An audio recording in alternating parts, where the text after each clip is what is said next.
Assalamualaikum warahmatullahi wabarakatuh.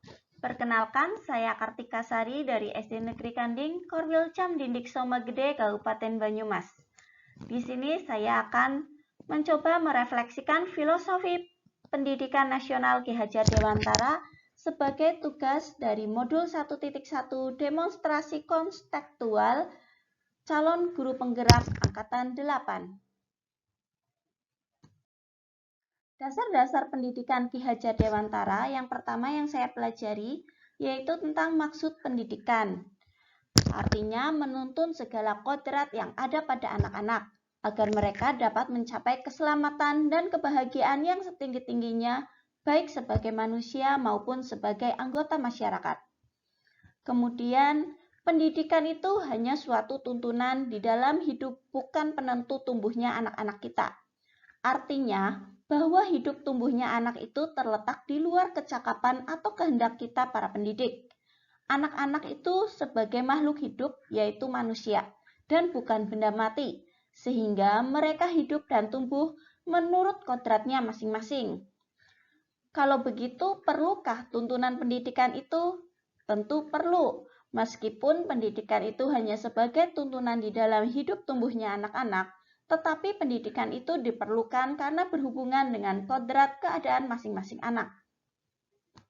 Kemudian dasar jiwa anak dan kekuasaan pendidikan.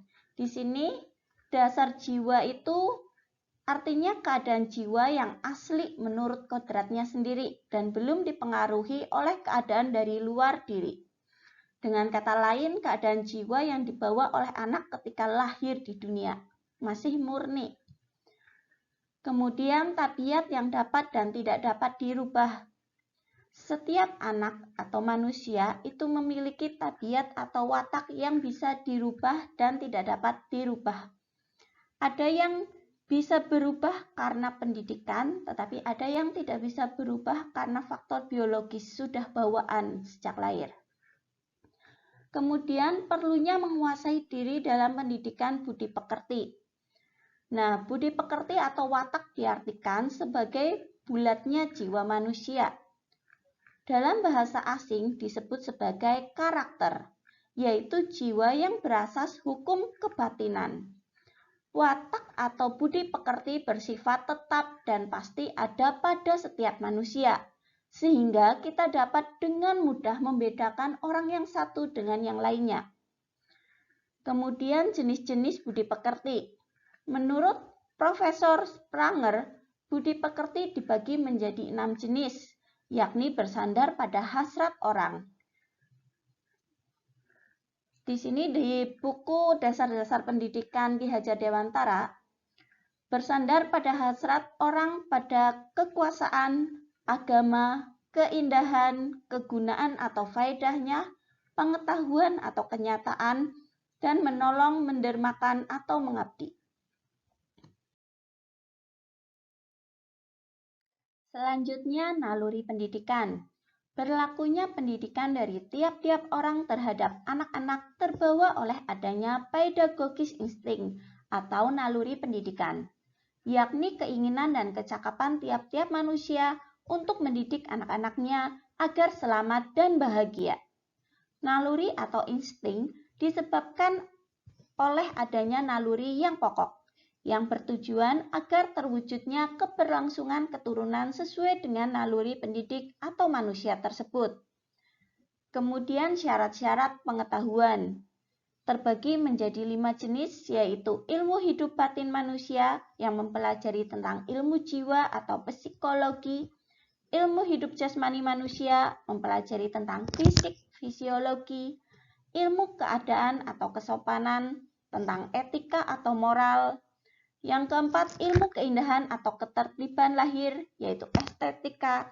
Dan yang terakhir, ilmu tambo pendidikan, tentang ikhtisar cara-cara pendidikan.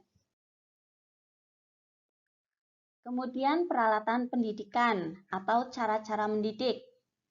Cara-cara mendidik ada beraneka ragam, bermacam-macam, banyak caranya.